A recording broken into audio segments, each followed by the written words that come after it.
भाई सूतक पातक भात न छूचक ना कोई नाचना गाना हो। सूतक पातक भात न छूचक ना कोई नाचना गाना हो। रहन सहन तेरा साधारण और जग से रह बिराना हो। जग से रह बिराना भाई जग घर छूटो या जग रूठो चाहे रूठो ये संसारा हो। कौन सुने मेरी गाल नगर में जय गुरु रूठ गया हमारा हो। गुरु रूठ गया हमारा हो। क्या बताया गुरुदेव भगवान ने?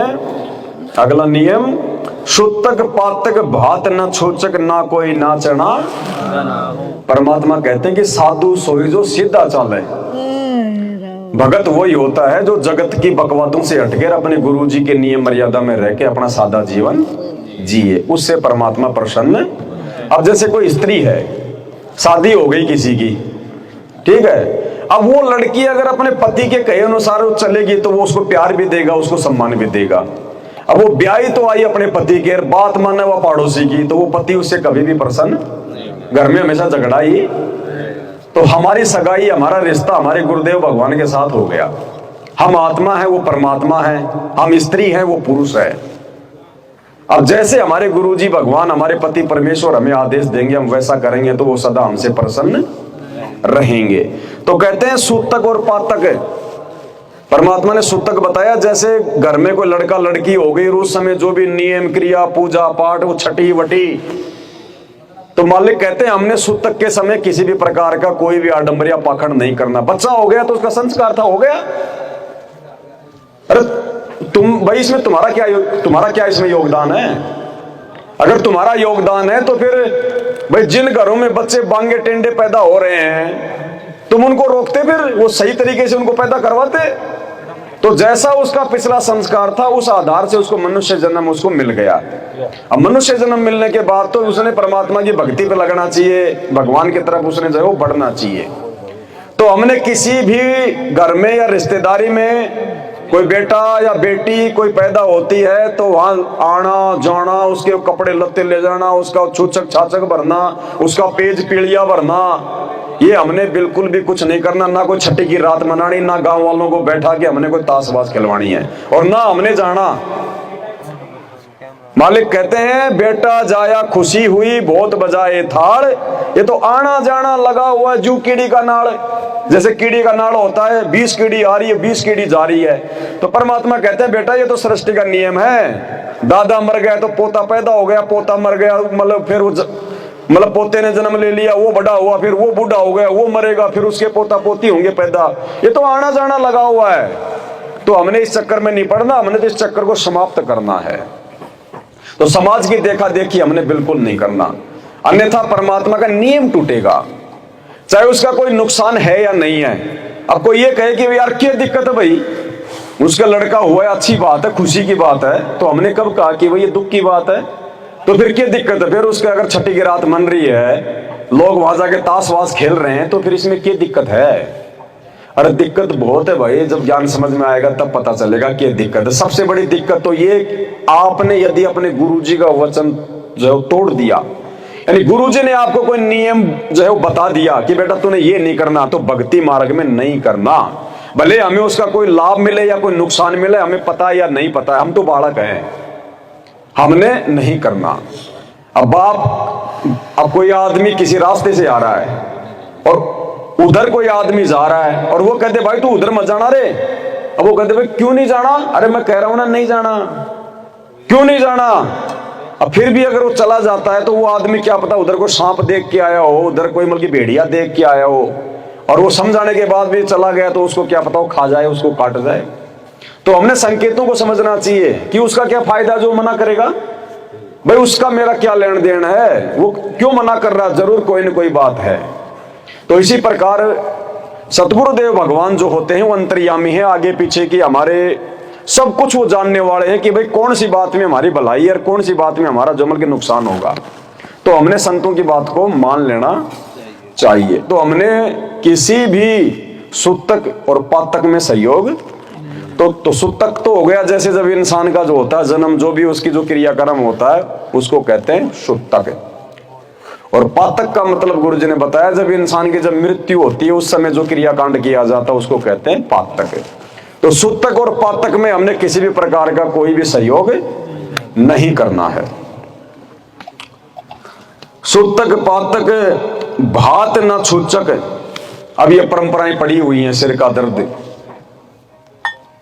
भाण की बेटी की शादी आ गई, अब नाना या मामा जाएगा भात भरने। क्यों भाई, अब क्या करना वहां पे? अरे ब्याह शादी वो करेंगे, कहीं और कर रहे हैं, कहीं की बारात कहीं आएगी कहीं जाएगी, किसी की लड़की किसी का लड़का, वो नाना या मामा जाके क्या करेगा वहां पे? एक परंपरा बनी हुई है। वो पाटड़ा ले आओगी हैं, फिर 5-10 लोग यहाँ गीत गाती हुई आएंगी, चोपड़ा चापड़ा सब कुछ लाएंगी, सिर पे वो मटका उटका रख के आएंगी। बोले हाजी भातियों को बुलाओ, वो भाती जो 5-10 आए हुए हैं वो आएंगे, अपनी वो मतलब संदूक साथ में लेके आएंगे। वो बहन उसको पाटड़े पे चढ़ाएगी, बहन उसकी पूजा करेगी, उसकी तिलक निकालेगी, जवारी करेगी। किस लिए? कि भाई जो है मतलब कि खुश होके और कुछ दे दे। बताओ, भीख मांग रही है वो। और परमात्मा ने बताया यदि हम तिलक निकलवाते हैं तो वो होता है पूजा करवाने में। तो भगत ने अपनी पूजा नहीं करवानी ना, भगत ने बात में कोई पाटड़े पे चढ़ना है। भाण के जाना है तो वैसे चले जाओ, मदद करनी है तो वैसे मदद कर दो। वो लोग दिखाओ ड्रामा करके हमने मदद नहीं करनी। ये लोगों की फालतू की ये परिपाटी है। अरे जिन बहनों के भाई नहीं होते, जिनके भात नहीं भरे जाते, तो क्या उनके बेटा बेटियों की शादी नहीं होती? क्या उनकी शादी नहीं होती? भाई जिसका भाई नहीं है तो उसका भात कौन भरता है? तो क्या उनकी शादी नहीं होती क्या? और जो लोग अपने माँ बाप से नाराज होके जो कोर्ट में जाके जो शादी करते हैं वहां तो बिल्कुल ही नहीं होता, कुछ भी नहीं होता, ना भाती ना बराती ना डीजे ना जलेबी ना कुछ और। तो क्या वो शादी नहीं है? क्या वो शादी कर लेंगे तो उनके बच्चे पैदा नहीं होंगे जो कोर्ट में शादी कर लेते हैं?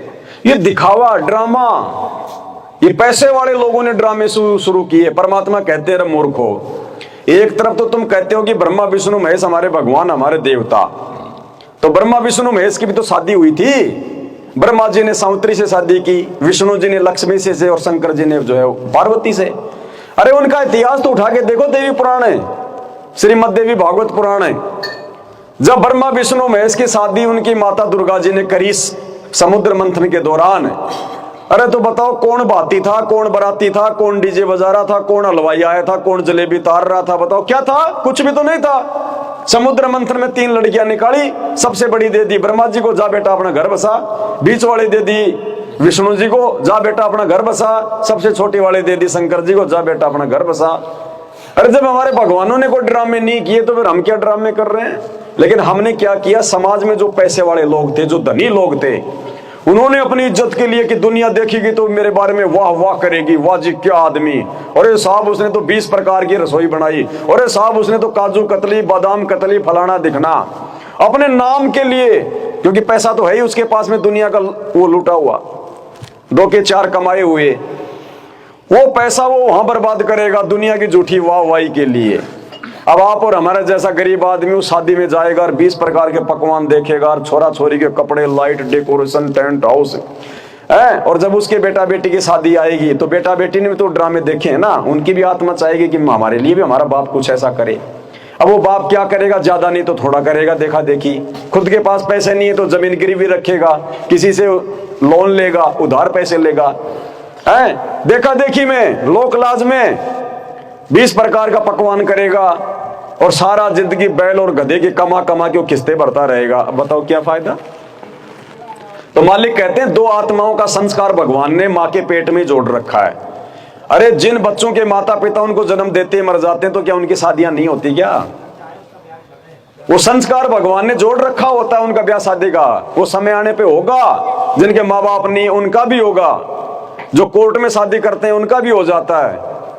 तो हमने ये ड्रामेबाजी नहीं करनी। हमने अपने धन का और अपने समय का सदुपयोग करना है। अगर हम इन परंपराओं में सहयोग करेंगे या हम खुद ही ऐसा ही करेंगे तो भक्ति क्या खाक करेंगे। भक्ति के लिए हमें समय चाहिए। अगर हम लोग ये ड्रामेबाजी बात छूचक शादी वादी लेना देना करेंगे तो फिर हमारे को मेहनत कितनी करनी पड़ेगी, पैसा कितना कमाना पड़ेगा। तो सारा जिंदगी तो बैल की तरह पैसा कमाने में लगेंगे, भक्ति क्या खाक करेंगे फिर। इसलिए भगवान हमें इन सब चीजों से दूर करते कि तुम्हारा समय बचे, तुम्हारा धन बचे, और वो धन जो तुम फालतू में बर्बाद करते थे अब तुम वो धन अपने गुरुजी को दान करो ताकि तुम्हारे जीवन की पुण्य बने, तुम्हारा भक्ति में सहयोग बने। और जो समय तुम यारी दोस्ती रिश्तेदारी ब्याह शादी बात चूचक में आने जाने में अपना बर्बाद करते थे, अब बैठ के माड़ा अपने घर पे भक्ति करो, अपने खेत में काम करो, अपनी माड़ा करो, तुम्हारा वो जीवन की समय बचेगा। तो इसलिए हमने इन फालतू की बकवादों में बिल्कुल भी अपना समय बर्बाद नहीं करना है। तो मालिक कहते हैं सुतक पातक भात न छुचक ना कोई नाचना। और ये फालतू में ये बड़वों की तरह ये गुंडे जो है मवालियों की तरह ब्याह शादी में नाचना गाना, होली दिवाली पे नाचना गाना ये नहीं करना बिल्कुल भी। इसे भगवान बहुत ज्यादा नाराज होता है, क्योंकि भगवान ने तो हमें शिक्षा दी कि बेटा साधु सोई जो सीधा चाल है, तुमने बहुत सीधे साधे जो है तरीके से अपनी भक्ति करनी है। और वो भगत फिर नाचे गावे डीजे तो फिर भगवान तो अंतर्यामी है, देखने की जरूरत नहीं है, वो तो सब जानता है। अब हम तो बच्चे को भेज रहे स्कूल में कि बेटा तू पढ़ लिख के नौकरी करेगा तो मेरा कर्जा उतारेगा, तू नौकरी लग जाएगा तो फिर तेरे बच्चे भी आराम से रहेंगे, समाज में इज्जत होगी, इसलिए पढ़ाते हैं ना। और वो बच्चा माँ बाप के पीछे से फिल्म देखने जाए, डांस वांस करे, छोरी छारियों के चक्कर में पड़ जाए, और जब उसके बाप को पता चलेगा तो कितना दुखी होगा कि जिस बेटे के लिए मैं मेहनत कर करके 2-2 रुपए जोड़ के इसकी फीस भर रहा हूँ, कॉपी किताब इसका ड्रेस का पैसा ला रहा हूँ, और ये नालायक यार दोस्तों की कुसंगति में पड़ के अपना जीवन बर्बाद कर रहा है, खुद भी रोएगा बुढ़ापे में। तो दुखी होता कि नहीं होता बाप है। ऐसे ही सतगुरु अंतर्यामी, उसको देखने की जरूरत नहीं है, उसका तो सीसीटीवी कैमरा 24 घंटे पूरी दुनिया को देखता रहता है कौन क्या कर रहा है। तो वो बहुत नाराज होता है और उसी समय उसका जो कनेक्शन हमारे से कट जाता है, फिर वो लाभ हमें। तो हमने इस प्रकार की ड्रामेबाजी नहीं करनी। परमात्मा कहते हैं नाचे गाए किन्हें ने मिलिया। ये नाचने गाने से ड्रामेबाजियां करने से भगवान आज तक जब कभी किसी को नाचे गाए किन्हों ना मिलिया, और जिन मिलिया तिन रोए। और जिनको भगवान मिला है उनका इतिहास उठा के देखो, रोए भगवान के लिए, वो उन्होंने आंखों से आंसू बसाए। वो पैदल यात्रा करते समय श्याम जी के डीजे लेके नहीं जाते थे, नाचते गाजते नहीं जाते थे, दारू का ठेके पे लई बोतल डीजे पे नाच, और अरे महारा डिगीपुरी का राजा, महारा डिगीपुरी का राजा, मालपुरा का राजा, वो ये ड्रामे नहीं करते थे जिनके आज नाम है आज उन भक्तों के, धन्ना भगत जी के, नरसिंह भगत जी के, नामदेव भगत जी के। उन्होंने कभी ऐसे ड्रामेबाजी नहीं करी जो आज लोग कर रहे हैं। तो कहते नाचे गाए और किन्हों ने मिलिया, और जिनको मिला वो रोए। और नाचने गाने से जब भगवान मिले तो कोई ना दुआगन ओए। तो अब हमने ये ड्रामेबाजी नहीं करनी। तो मालिक कहते हैं सुतक पातक भात न छूचक ना कोई नाचना, और रहन सहन तेरा साधारण और जग से रहे। रहन सहन भगत का बिल्कुल साधारण, कोई दिखावा नहीं, दुनिया की देखा देखी अपने घर में फालतू का सामान नहीं भरना, हमने साधारण जीवन जीना है। 2 टाइम की रोटी भगवान दे दे, साईं इतना दीजिए जिसमें कुटुंब समाओ, हम भी भूखे ना रहे और अतिथि न भूखा। कि भाई वो तो 2 लाख का फ्रिज ले आया, मैं भी लाऊं। अरे भाई तेरे ऊपर 5 लाख का कर्जा है, देखा देखी 2 लाख का फ्रिज लाएगा, कभी चैन से सो पाएगा? नहीं सो पाएगा। तो देखा देखी नहीं करनी कि वो तो गाड़ी ले आया, उसका छोरा मोटरसाइकिल ले आया, उसने बड़ा मकान बना लिया, मैं भी बनाऊं। सिर ढकने के लिए चाहिए छत, वो चाहे वो पूड़े की हो, चाहे वो सीमेंट की हो। अरे हमारे दादा बाप दादा परदादा कौन सा 5 मंजिल के मकान में रहते थे, झोपड़ी बना बना के रहते थे। सिर ढकने के लिए चाहिए मकान, सर्दी गर्मी आंधी तूफान से बचने के लिए चाहिए, और मकान से कोई लेना देना नहीं होता है। लेकिन हमने देखा देखी लोगों की अपनी इज्जत के लिए मेरी बेइज्जती हो जाएगी, बस हमने मकान में। अब किसी का छोरा नौकरी लग गया तो सबसे पहले वो क्या करेगा, या तो एक मकान बना लेगा, खेत में ट्यूबवेल लगा लेगा, इतना ही है बस, इससे ज्यादा कुछ नहीं कर सकता वो। अब वो क्या कर लेगा, मकान बना के पैसा बर्बाद कर दिया, मकान उसको देगा कमा के? नहीं देगा ना, वो फालतू की चीज में उसने पैसा लगा दिया। गांव में रह रहा था, छोरा नौकरी लगते खेत में नया मकान बना लिया अलग से। बताओ तो हमने अब देखा देखी नहीं करना, बिल्कुल भी किसी की देखा देखी चलना ही नहीं है। कोई हवाई जहाज ला रहा है तो उसका भाग में है भाई, ला रहा है। हमें तो जैसा अपने भगवान ने बता दिया, हमने खेत में जाना, घर पे आना, हमने कौन सी मोटरसाइकिल चाहिए। और समय पे जब हमें आवश्यकता होगी उस चीज की तो भगवान हेलीकॉप्टर भी दे देगा अपने भगत को, अगर जरूरत होगी तो। बकवाद के लिए नहीं देगा भगवान। तो हमने दूसरे की रीस नहीं करनी कि वो ये कर रहा है, वो ये कर रहा है, उसने ये बना लिया, उसने ये कर लिया, हम भी करें, नहीं। मालिक कहते हैं रहन सहन तेरा साधारण है, क्योंकि सादा जीवन जिएंगे तो भगवान प्रसन्न होगा। जितनी थोड़ी हमारी आवश्यकता होंगी उतना ही हम लोग शांति से रह पाएंगे। तो इस प्रकार से हमने, अब मोटरसाइकिल तो ले आए लोगों की देखा देखी, अब मोटरसाइकिल को पानी थोड़ी चलेगी, उसमें तेल भी डालना पड़ेगा, फिर किसी से मांग मांग के तुम तेल डालोगे। अब मोटरसाइकिल पे जाओगे, कहीं वो गिर गई खड्डे वड्डे में, टांग तुड़वा के 6 महीने हॉस्पिटल में बैठे रहोगे, बताओ क्या काम आई। तो जरूरत होगी तो परमात्मा भगत को अपने आप उसकी व्यवस्था करवा देगा, जरूरत नहीं है तो देखा देखी फालतू की चीजें नहीं लानी। तो कहते रहन तेरन तेरा साधारण और जग से रहे बिराना। जग यानी संसार, ये दुनिया वाले, इनसे दूर दूर ही रहो। अब जैसे आज दुनिया लाल पीली होके घूम रही थी, है क्या कर लिया भाई, बताओ क्या क्या मतलब हासिल हो गया। अंत में नहा धो के सोना पड़ा उसी घर में। और आज हम बैठ के भगवान की चर्चा कर रहे हैं, मालिक की महिमा कर रहे हैं, भगवान को भोग लगाया, उनके सत्संग कर रहे हैं, कितना प्रसन्न है भगवान।